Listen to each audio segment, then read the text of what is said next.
Hello, everyone, and welcome back to a brand new episode of the Just Sayin podcast. I'm your host, Jairus, and as always, my co-host, Shay, is here with me as well. And we're going to break down the episode for you right now. The breakdown. Yeah, insert cool music here. That's right. We got a nice podcast coming your way right now. Sports news starting out with around the world this time. We're going back around planet Earth, you know.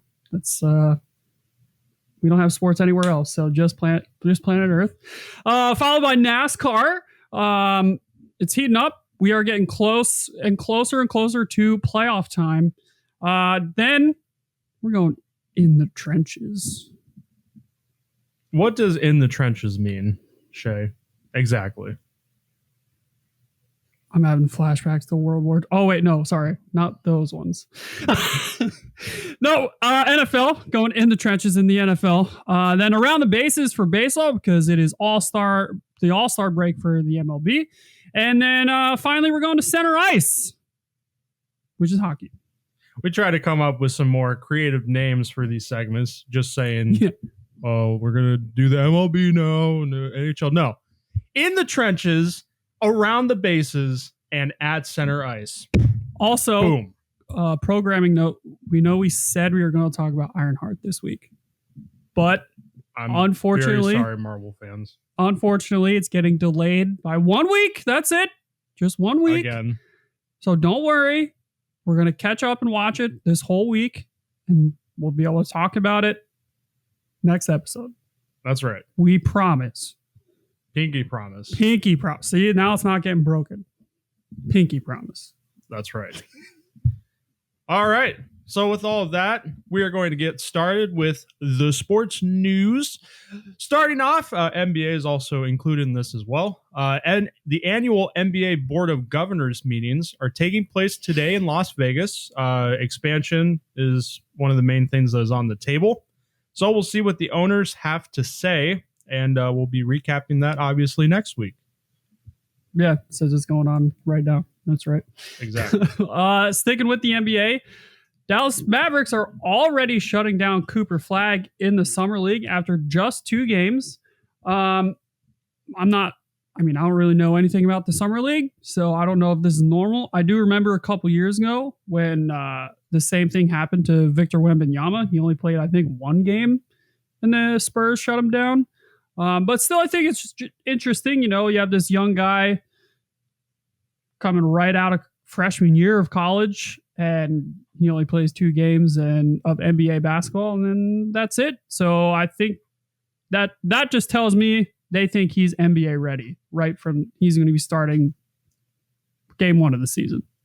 Yeah, I don't know too much about Summer League either, but I would also imagine might just be out of caution. You know, they obviously probably don't want him to get injured in any capacity. Probably not. Because he's that valuable.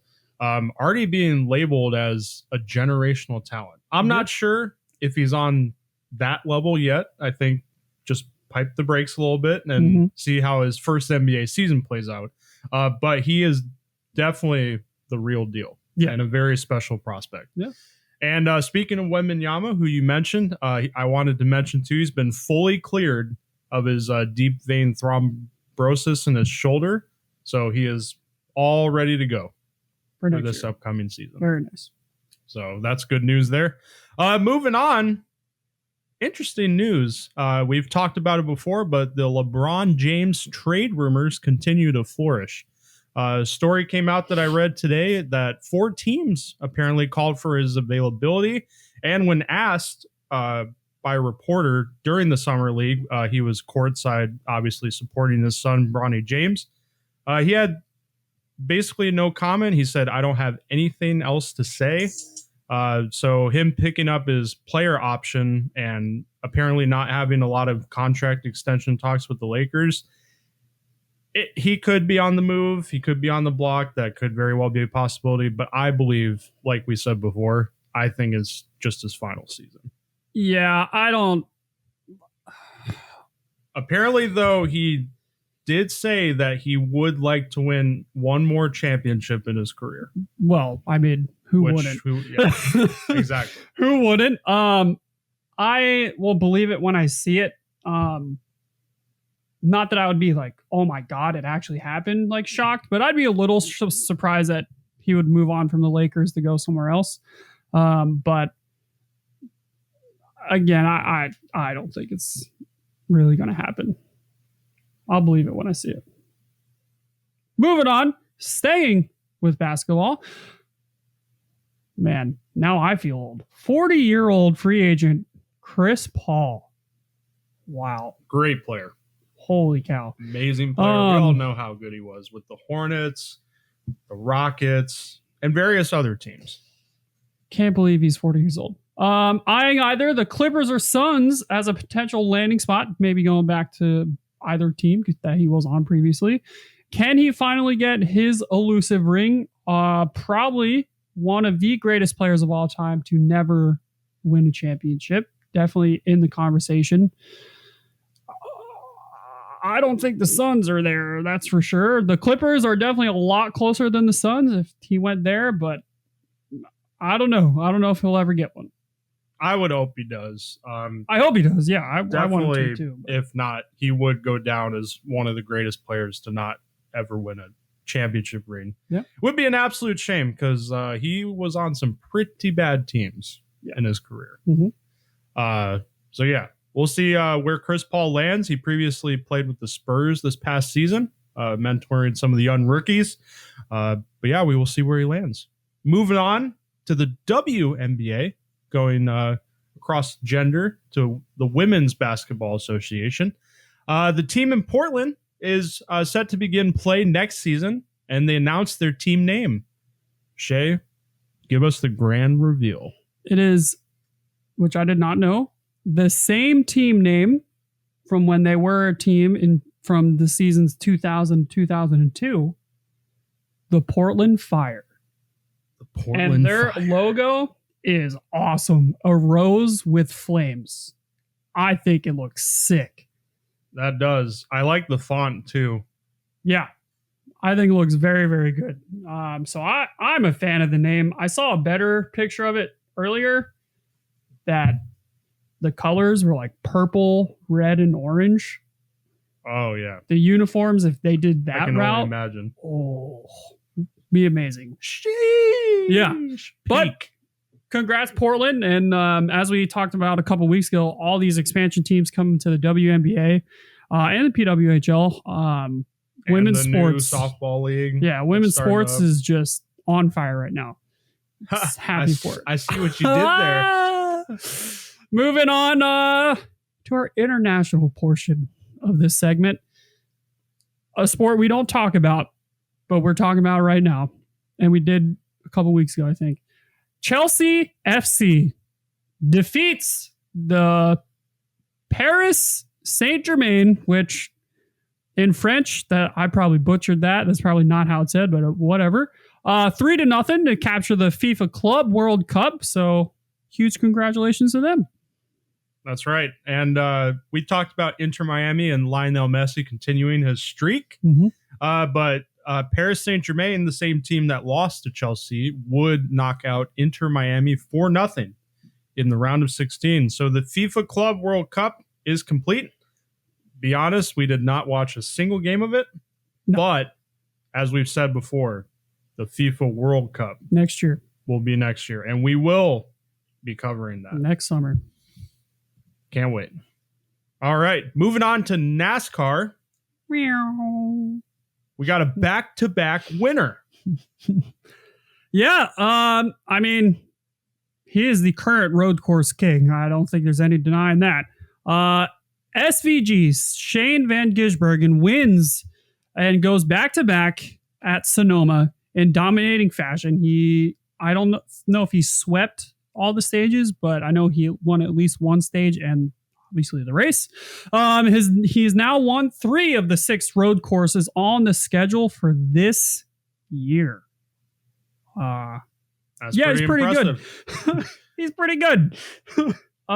Quick little update on the bracket challenge, if anyone cares. again, the drivers care because they win $1 million. So they care. Hey, if I was offered $1 million right now, I'd probably work for it too. Yeah. Pretty surprising Final Four, though. Ty Dillon, John Hunter Nemechek, Tyler Reddick, and Ty Gibbs. Yep. That's your Final Four. The winner will be declared next week, I think. Very nice. And the next race is Auto Trader Echo Park Automotive 400 at Dover. Yeah, that's right. All right, that is NASCAR. Now we're going to move on to the NFL in the trenches. What does in the trenches actually mean, Shay? Well, in the trenches, that is the line drawn. That is the battleground between the offensive line and the defensive line, where games are won and lost. Oh, great. Now I'm having flashbacks. I know what you mean now. Well, anyways, starting off here, the Kansas City Chiefs and offensive guard Trey Smith, they agreed to a record-breaking 4-year, $92 million contract, sheesh, including $70 million guaranteed. He is now the highest paid guard in NFL history. That's pretty good. Yeah, good signing. The Chiefs, obviously, especially after that dismantling by the 2025 Super Bowl champion Philadelphia Eagles. Fly, Eagles, fly, baby. Hell They yeah. needed upgrades on their offensive line. This definitely completes that. Also, they drafted Josh Conley Jr. in the first round. So we'll see how the Chiefs O-line improves for this upcoming season. Yeah, they need it. That is for sure. Moving on from Ryan Canfield of Fox News, the Commanders star wide receiver Terry McLaurin is not happy with how contract extension talks are going. Has just a year left on his current deal. Last year he had 82 catches for almost 1,100 yards and 13 touchdowns. He's definitely their number one receiver. And I mean, if he's asking for, Justin Jefferson money or Amon-Ra St. Brown money or Might be Jamar Chase money, I think might be probably pushing it. But if he's being reasonable somewhere below there, he absolutely deserves it. Yeah. And they need him. Yeah, the connection he has with Jaden Daniels is obviously special. Yeah, they need him. And it continued in the playoffs with him having 3 touchdowns in 3 games and was a huge factor. Yeah. So, yeah, they need to get him signed. Yeah, agree. He's not sure yet if he's going to hold out for training camp, but I would think the Commanders would not want it to reach that point. Speaking of training camp starts for some teams here in just a couple days. That's right. And look forward to next month, especially because before the season starts, we're going to be doing all of our off-season, or not off-season, but like season preview content. Yep. We're going to do our video, obviously doing our season previews, talk about some rookies that we think are going to break out for next season, maybe do some quarterback rankings, starting wide receiver rankings. So look out for that because I cannot wait for football to start. We are 6 Sundays away. Oh, yes. The most wonderful time of the year. And I'm not talking about Christmas. I'm talking about the NFL, baby. Getting closer. Moving on. Defensive tackle. Ndamukong Suh. Ndamukong Suh. Sure. How do you say it again? Ndamukong Suh. Ndamukong Suh. Yep. Thank you. Announces his retirement. Played for the Lions, Dolphins, Rams, Buccaneers, and Eagles. Congrats on your retirement. Yeah, huge menacing force when he entered the league and played his first 5 years after being drafted by the Lions. Then traveled around a bit and fell off, but he had a resurgence with the Bucs and the Eagles. So huge congratulations to Sue, and wish you nothing but the best in retirement, sir. Thank you for your contribution to the game. Very nice. Yes, same here. Thank you for your contribution. Finally, here at the NFL, the Jets and wide receiver Garrett Wilson reached a 4-year, $130 million contract extension. McLaurin's like, hey, where's mine? Also, extend cornerback, arguably one of the best in the league, Sauce Gardner for 4 years, $120.4 million, just above Derek Stingley for highest paid, which he definitely deserves. Will the Jets be better this upcoming season? Getting rid of Aaron Rodgers, bringing in the much younger Justin Fields, but he's in a prove-it situation for sure. Oh, for sure. But hey, this is a great sign, extending their young pieces and their young core. So I think it's the Jets. They should. The keyword is should be better. That is true. But I don't know. I don't think they can be worse. I really don't. Than last season. I think last season just everything kind of went wrong for them. Yeah. But it's the Jets. It's the Jets. So they should be, but I don't know. All right. With that, man, that was a quick first half. Probably our quickest first half ever. Yeah. But we're going to go ahead and take our little break here, just in case, we got to take our little potty break. And when we come back, we're going to discuss baseball, because that's pretty much most of our podcast today. And then we're going to finish off with the NHL, a little bit more off-season news. So, don't go anywhere. Thank you all so much for listening up to this point, and we will see you very soon.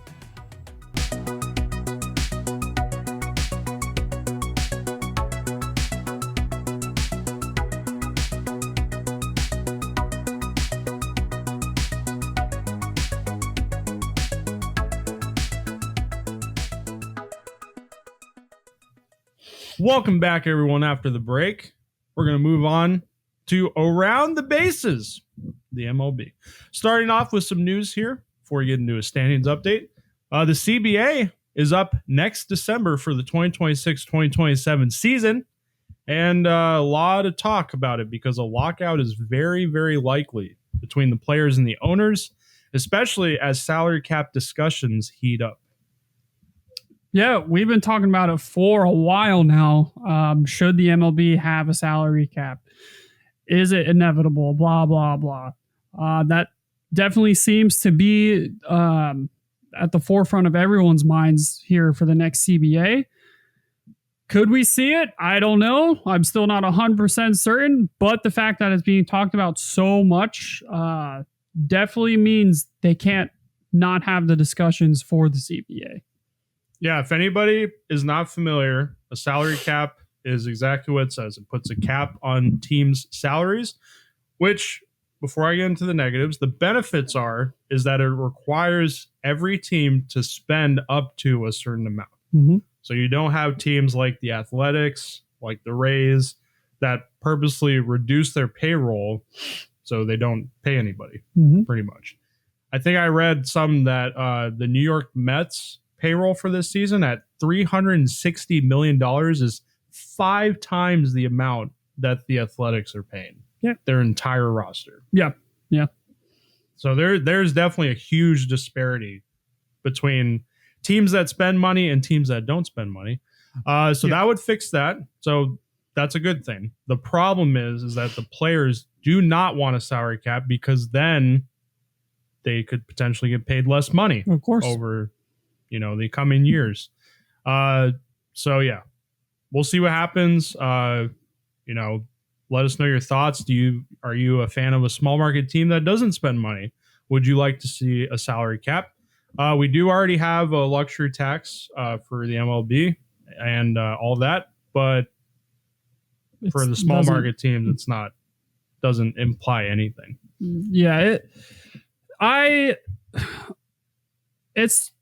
it's not going to be easy to figure out what's going to happen by any means, because there's good and bad on both sides. Another thing is what's going to happen to the players that are going to be way over the cap already, like Shohei Ohtani, like Juan Soto, like Aaron Judge. Like you're not taking away their money. They already signed their contract. So they're going to have to be like grandfathered in or something. So I could see it getting pretty messy between the players union and Major League Baseball. Yeah, they're talking about that. If this really goes as far as it does, it could wipe out the entire season. Yeah. Which would be the first, I think, since 95. I don't remember. Something like that. It's been a while, but nobody wants baseball to be wiped out. No, especially when right now it's in a really good spot. When it happened in the NHL in the 04-05 season with the salary cap, the entire 82-game season was completely locked out. Yep. So, yeah, it can be a huge disaster. Yes. So we'll see what happens. Obviously not for the next while here, but it's something to definitely keep an eye on.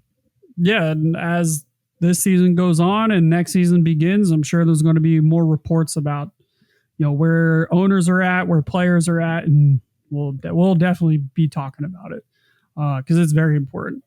Moving on to better news, though, more positive. Guardians manager Terry Francona, Tito, gets his 2000th career victory, the 13th manager to ever do so. So huge congratulations to Francona, former Red Sox manager. Now he's with the Guardians, obviously. Been a couple other teams too, Phillies before the Red Sox. So huge congratulations. Obviously, only the 13th to do so. A huge milestone. Pretty elite company. So just huge congratulations and thank you for everything you've done, Tito, for the Red Sox. 2 World Series, baby. That's right. Congratulations, Terry Francona. Yeah, sure. Moving on. Vladimir Guerrero Jr., or Vladdy, gets his 1,000th hit in a 7-6 win over the Athletics. This was, I think, last week. Youngest player in Blue Jays history to do so.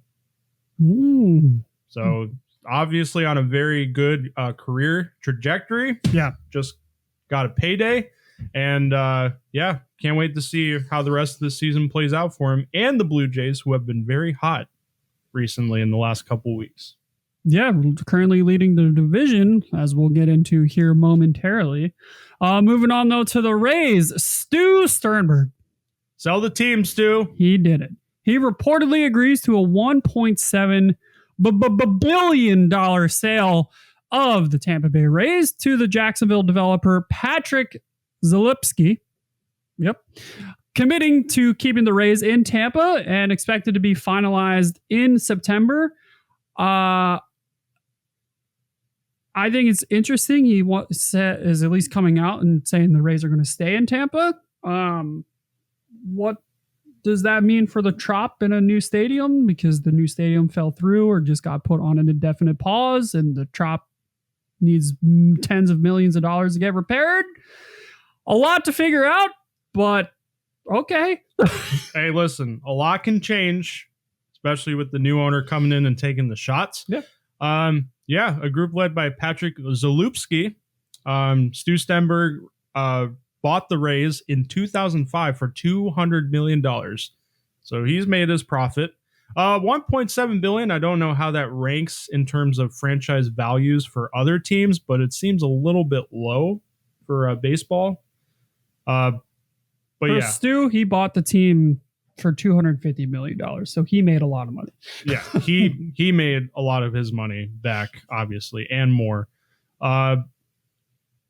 It's weird because with Stu, even though a lot of the bad things have been talked about him recently, which they're warranted for sure.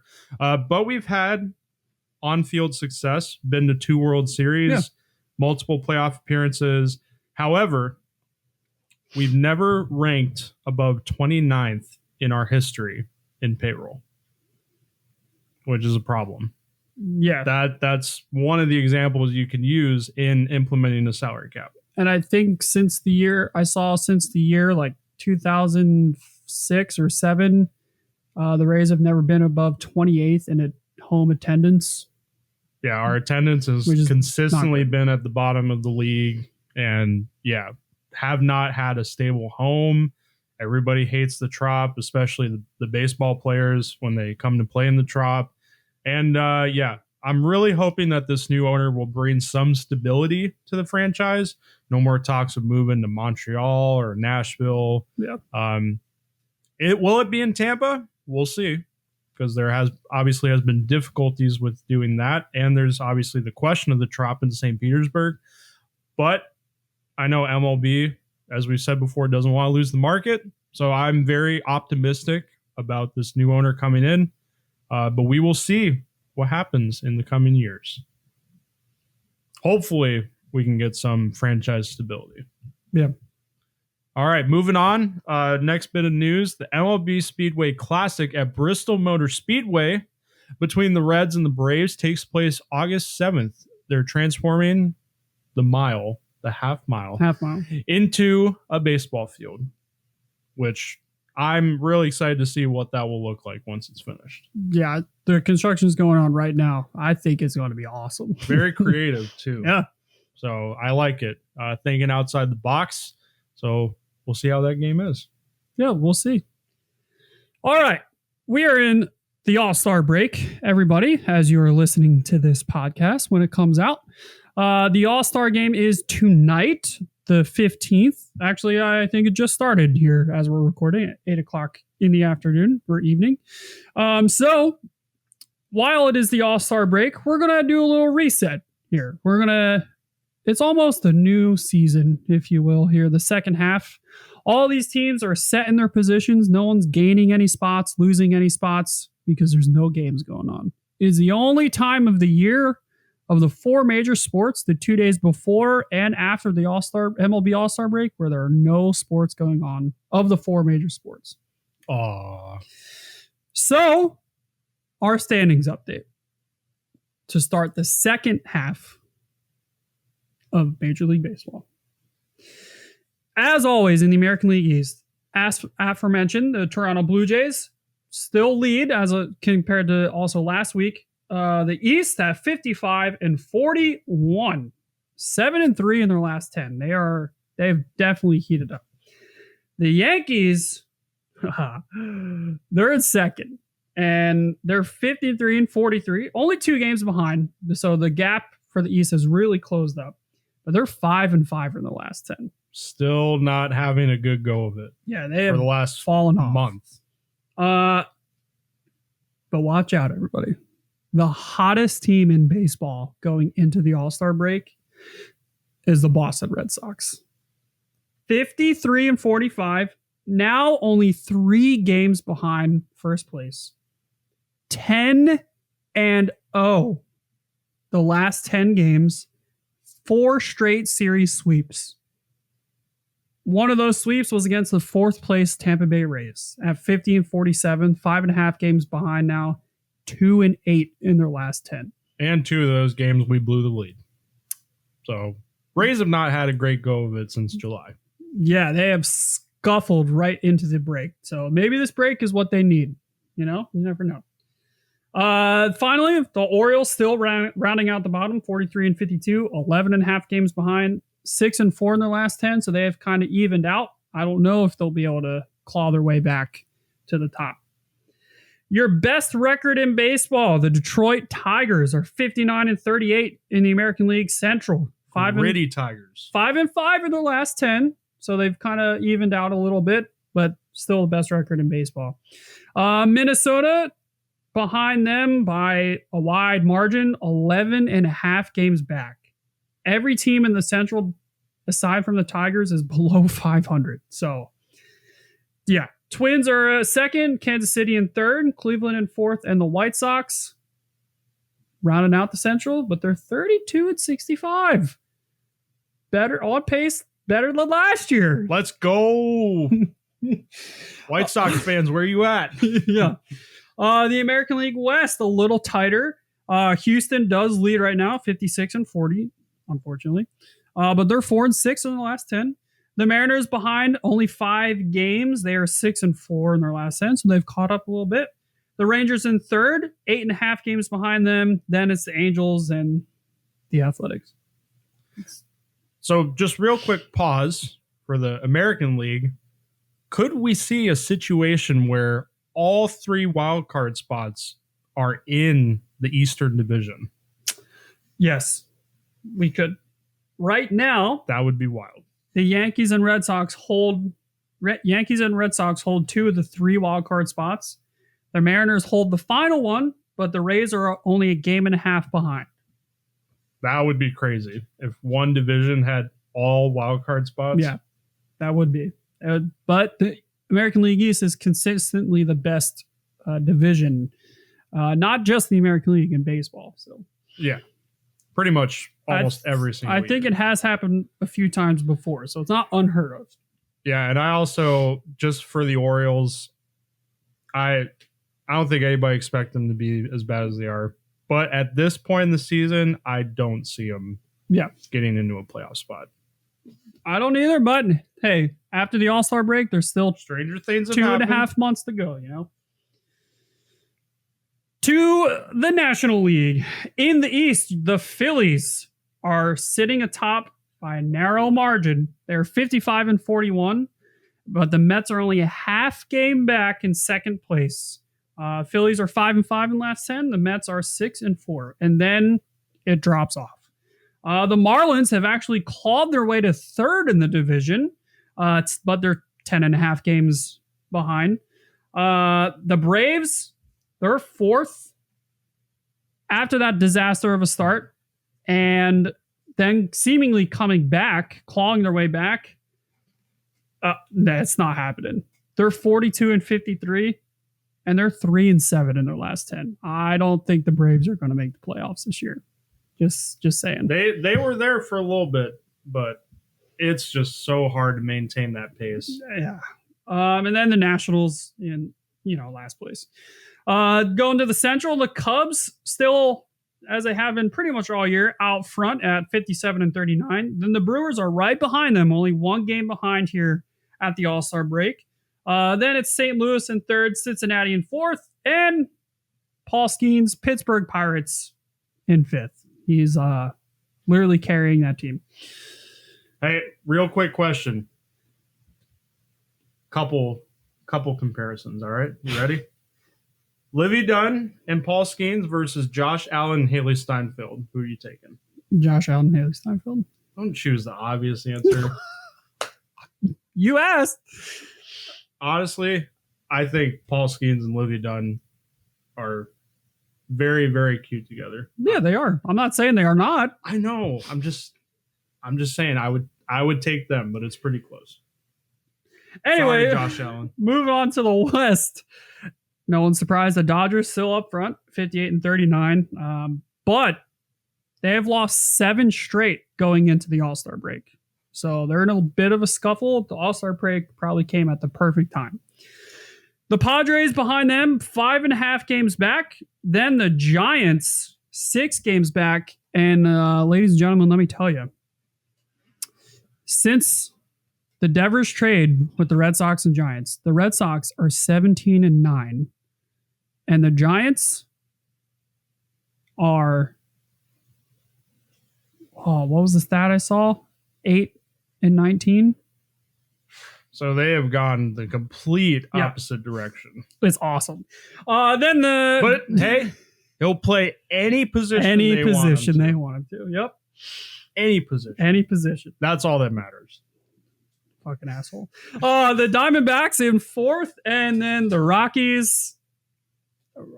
They're 22-74, rounding out the West, and 3-7 in the last 10. So I wonder how close they were to being eliminated before the break. Yeah, I'm not sure.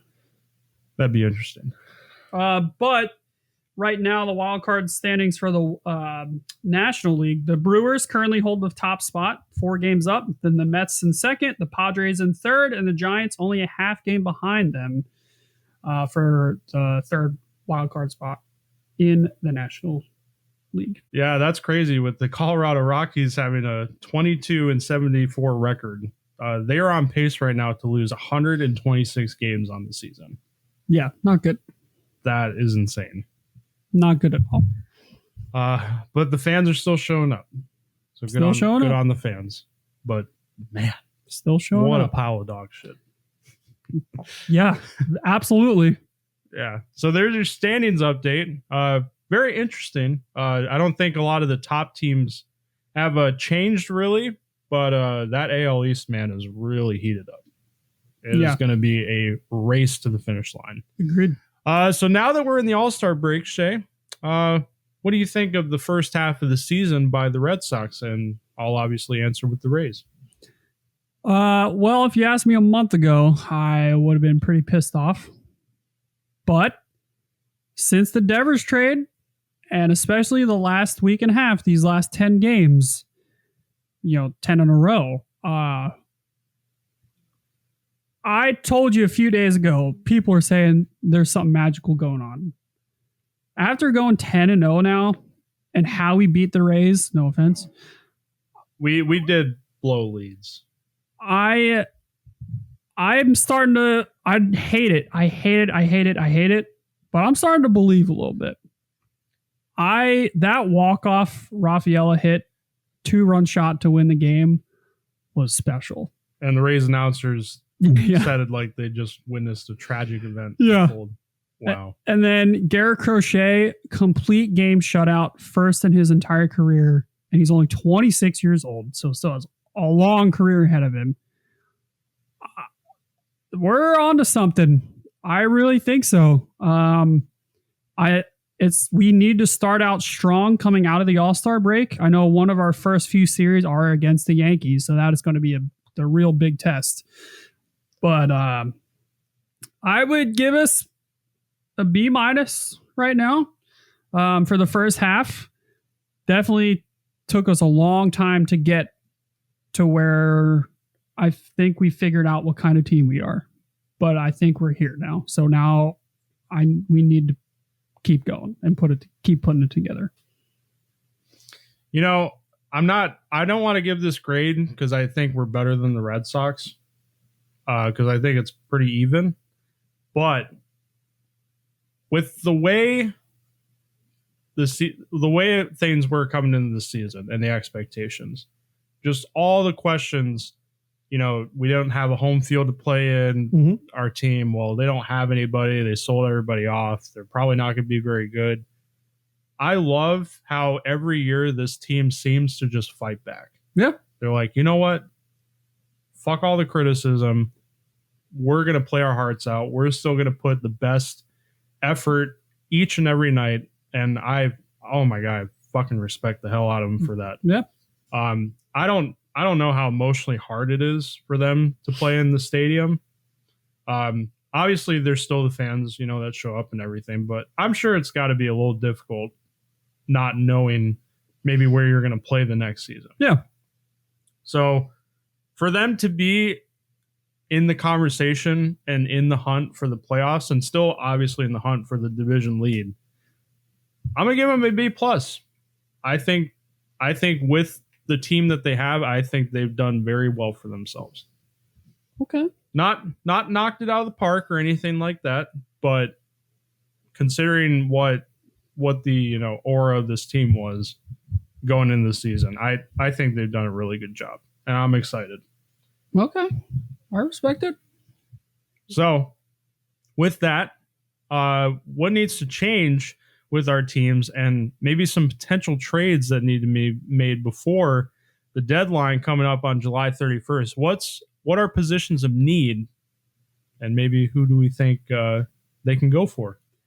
Well, according to multiple reports, and this truly breaks my heart, Red Sox left fielder Jarren Duran is the hottest commodity in the trade market right now. Especially because he's improved so much defensively. His defensive capabilities are what a lot of teams need. His offensive output, it's not like superstar level or by any means, but it is something to depend on that will help win you games, and especially his speed. He can steal bases, which help you score runs and win games. Plus, he's young, and he's only on a 1-year deal with the Red Sox. So I would be really upset if we traded Duran. But I know he'd probably get pretty decent return for him. As we've talked about like a couple months ago, the whole Red Sox documentary coming out and how he was so brave and like open about his mental issues and his struggles he had being a professional baseball player. Like, I have nothing but love and respect for him. And the fact that he, after every home game, he spends 2 hours outside Fenway Park just with the fans, signing autographs, talking to fans. Like, who does that? Only a genuinely good person. So definitely doesn't take anything for granted. No anymore. No. So I don't want to see him go at all. Ever. Like, sign him forever, please. Besides him, though, I don't know who we would like get rid of. Obviously, our farm system's really good, so we can definitely give up some prospects. But I don't know, man. I think maybe we just need another arm in our rotation to really solidify our rotation. But we're just hitting our stride right now, so it's kind of hard to say, like, what do we really need? Like, do we really need to give anybody up? Because we're on fire right now. So it's hard to say. I don't know. Yeah, especially when everything's going right, you don't want to make huge changes that could potentially, impact all of that. Exactly. So I definitely agree with you there. I heard from a friend with Jared Duran that there's kind of a logjam in his position. So it would make sense for them to trade him, especially at surplus value. They could probably get a really good haul for him. Probably. But yeah, it definitely would suck for the fans. Yeah. For sure. For the Rays, possible trade targets from a quick Google search include outfielders like Christopher Morrill and Jaron Duran, or even a catcher like Bo Naylor from the Guardians or Nick Fortis from the Marlins, because that's the position of need that we have. Also, obviously, pitching depth. I think every team at the trade deadline probably looks for pitching depth. Yeah. But coming out of the All-Star break, I think we'll be fine. It's just a bad stretch. But we need probably a more reliable reliever, more rotation pitchers. I think our starters are pretty good. I think a lot of them have had very solid seasons. I don't think anyone's knocked it out of the park. Yeah. See what I did there? But definitely all have been very solid. So yeah, we'll see how the games are coming out of the All-Star break. Still got a couple weeks to decide before the MLB trade deadline. Yep. What we're going to do. July 31st. That's right. So look out for some more trade deadline discussion coming in the coming weeks. But which teams outside of our teams should be buyers / sellers? That's a good question. The teams that are on the cusp, like the Red Sox, like the Yankees, like the Rays, they're probably going to be buyers. Because they're right there. Like, they can make the playoffs, maybe make a run. The teams that are in the playoffs, like the Dodgers or maybe the Phillies right now, like the Tigers, they're staying where they're at. They don't need to change anything, really. The teams at the bottom probably going to be probably the Braves are probably going to be looking to sell. The Braves. Don't be surprised if the Braves sell in. It might be a surprise to a lot of people because we were just in the World Series a couple years ago. We were back however many straight playoff appearances, and now, like, what the hell just happened? But don't be surprised if, hey, we're selling. Teams like the Rangers, the Twins, the Reds, anybody that's little, not even just a little bit, pretty well below 500, I would say. Yeah. Probably trending towards selling. Yeah. But yeah, we'll discuss more of that in the coming weeks on this podcast. And now, finally, we get to the home run derby results. As of this recording, the home run derby was last night. I would argue any All-Star breaks best event, and it's not even close. The home run derby. Anything the NFL has, their little circus of games or whatever. No, The slam dunk contest used to be, oh my God, That's yeah. right, used to be. Now, no. Hockey, well, they didn't have an all-star game this year. But they had the Four Nations tournament, which was freaking amazing. Yes, a huge success. So but they also won't be doing that every year. Yeah, exactly.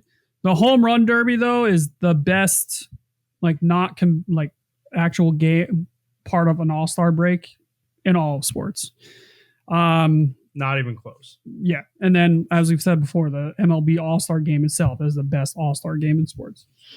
So your competitors for last night's all-star game was James Wood from the Nationals, Brent Rooker, Junior Caminero, O'Neill Cruz from the Pirates, who hit the longest ball of the night, went 513 feet. That's long. God damn. Then Byron Buxton, Jazz Chisholm Jr., who I think hit a record low 3 home runs from the Yankees. That's not good. Cal Riley, his nickname is the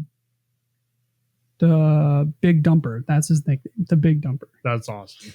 And Matt Olson, and your winner, which is actually really nice.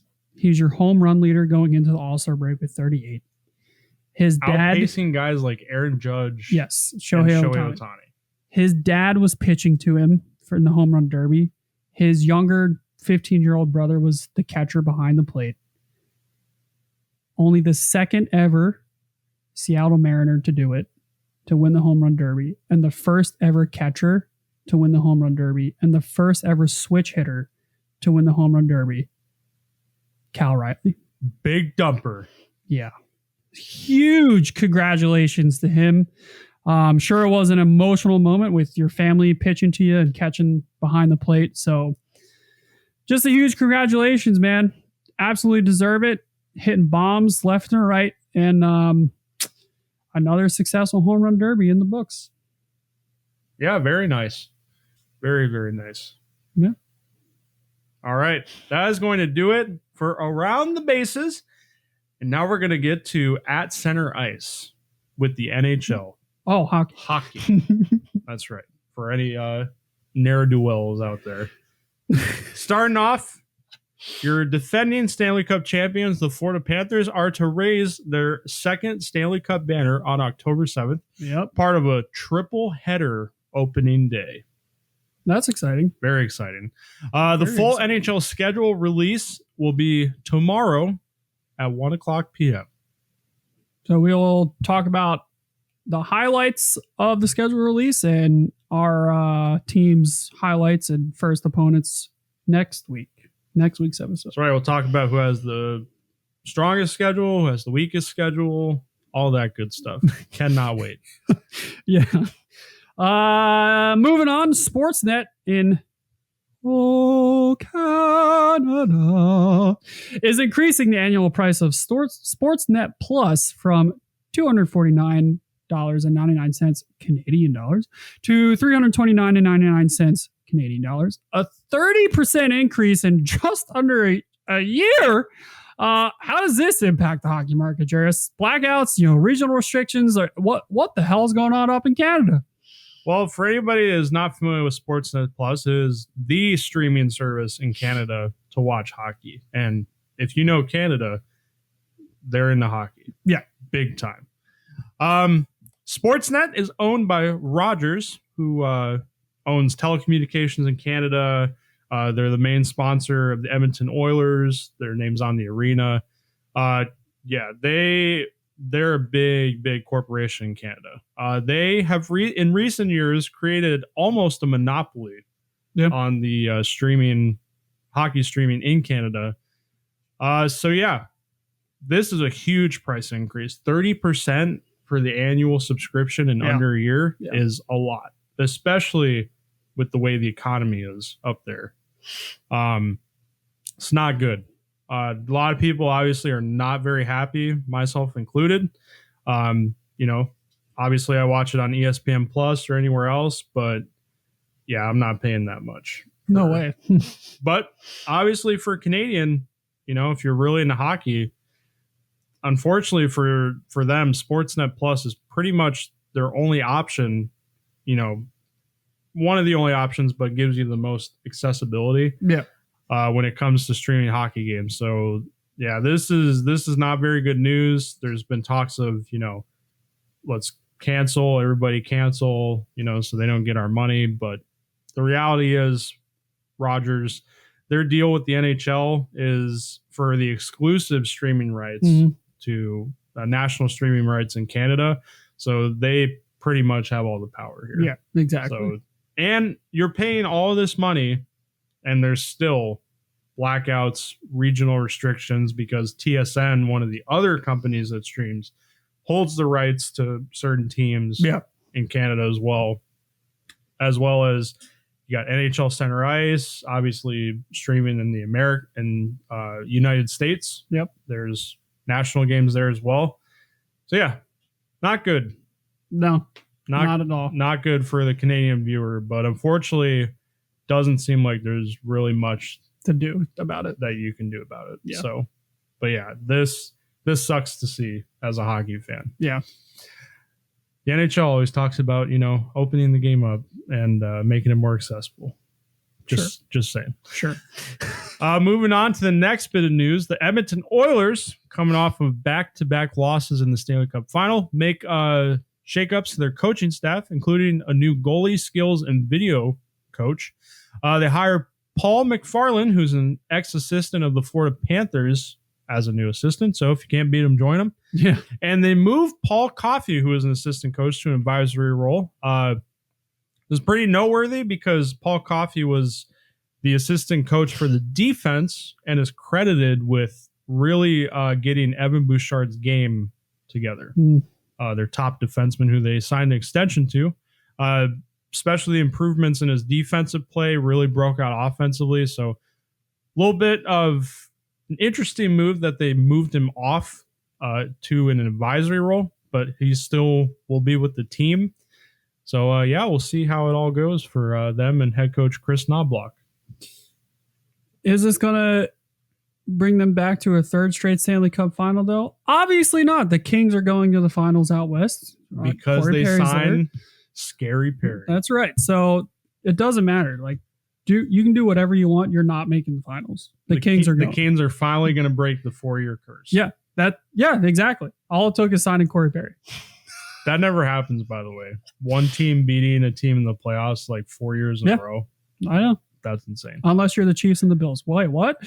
The Sabres, speaking of Buffalo, signed defenseman Bowen Byram to a 2-year, $6.25 million extension, but he's still expected to be traded either this season or next.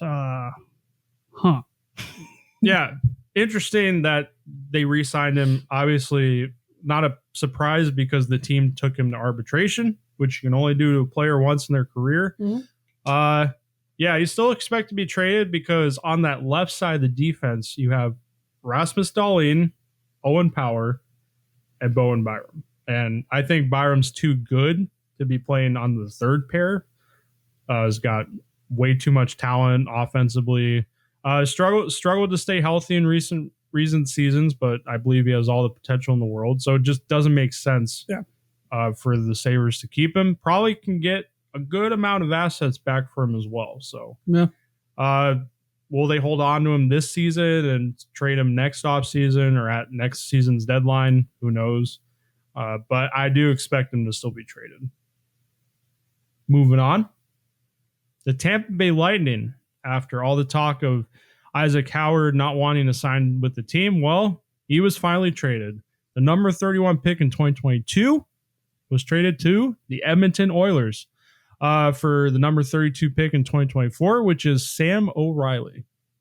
For Isaac Howard, he had 26 goals, 26 assists for 52 points in 37 games played with Michigan State University in the NCAA.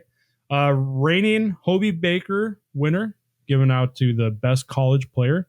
We'll see how he does in Edmonton. For Tampa, they get back Sam O'Reilly, who had 28 goals, 43 assists, 71 points in 62 games played in the OHL. on a stacked London Knights team. Isaac Howard immediately signed his ELC and will be expected to play a top 6 role for Edmonton. With their cap situation, they're going to need him. Yeah. Very cost-controlled, young goal-scoring winger to play, potentially with McDavid and Draisaitl. Yeah. On that top line or on one of the first 2 lines. O'Reilly is a very good prospect. He's still a few years out and projects as a good third-line center with a high floor. So very, very low bust potential. Yeah. So yeah, it sucks for me because I saw Isaac Howard get drafted. I was really excited about him. So it really sucks that it didn't work out. He came out and said that they just didn't see eye to eye. From what everyone was saying, it sounded like he wanted a guaranteed top 6 spot, and you're not going to get that when you have Kucherov, Hagel, Point, Cirelli. It's just not going to happen. I'm a personal believer that, no matter what, everybody needs to earn their spot in the lineup. Yeah. So, I kind of wish that he would have at least waited until after training camp and preseason. Maybe he could have pushed himself into a spot in the top 6, but just didn't work out, and he's now off to Edmonton. There you go, people. One player that didn't want palm trees and lower tax rates. That's right. So that's right. That debunks that myth right there. Welcome to Tampa, Sam O'Reilly. We were glad to have you. You're playing in one of the best cities of hockey. Sure. Moving on to some draftees here. Benjamin Kindle of Pittsburgh, Brandon Coots from Vancouver, and Victor Eklund of the Islanders, and Anton Frondel of Chicago all signed their entry-level contracts. They are official. Yeah, congrats to these prospects. Some may be expected to play in the NHL immediately. Some maybe return to their respective leagues to continue their development, but they are officially NHL players. Yeah, exactly. Congrats to these prospects. And finally, to round out the episode of this podcast, the Canucks trade goalie Artur Silovs to the Penguins for forward Chase Stillman and a 2027 4th-round pick. This is notable because Silovs was the reigning Calder Cup playoff MVP. Led the Abbotsford Canucks to their first ever Calder Cup and Vancouver's first ever championship in general. So, yeah, great value trade for the Canucks, getting a forward and a pick, because with goalies, it's really hard to tell what you'll get back from them because they can be so unpredictable. Yeah. But with them having Thatcher Demko as a starter and signing Kevin Lankinen, who's expected to be the backup, to long-term deals, Silovs was just the odd man out. So he will get all the opportunity in Pittsburgh to prove himself at the NHL level. So good luck to him. And that is going to do it for this episode. That is right. Thank you, everyone, so much for listening along. We had a great time doing this episode, and hope you guys enjoyed listening to everything we had to say. We went around the world, went around the bases, went to center ice, went into the trench. Like, we went everywhere. It was a great time. Next week, listen, we pinky promised. Okay? Ironheart. We're doing it. It will be next week. We're doing it. We pinky promised. There's no going back now. So we are going to talk about it. Along with everything else, the next NASCAR race at Dover. Any other NHL? Dover? What? What? Any other NHL news coming out? The NFL training camp's going to be starting. Yeah, we'll be doing all that next week. That's right. Also, Marvel fans, we will be seeing Fantastic Four. Not opening day, not even opening weekend, because things came up, but shortly after. So don't worry. We will be talking about that in the coming weeks as well. That's right. And after, we still plan on doing a full Marvel special. That is right. We're going to get into all things Marvel, not just current news, but we're going to really get creative with it. We're going past, present, future. We're going all timelines. That's right. perfectly balanced, as all things should be. But yeah, that is going to do it. Thank you all so much for listening. We had really good time doing this one. We hope you enjoyed as well. Make sure to like the video, subscribe any color so you don't miss out on future content. The like really helps out the algorithm. We're on the road to 100 subscribers, our goal by the end of the year. Woo! So help us get there. Show your support. Make sure to also follow our socials where we post updates, bonus content, anything like that if you want to see more of us. And there's still some things happening that are in the immediate future. So get excited, people.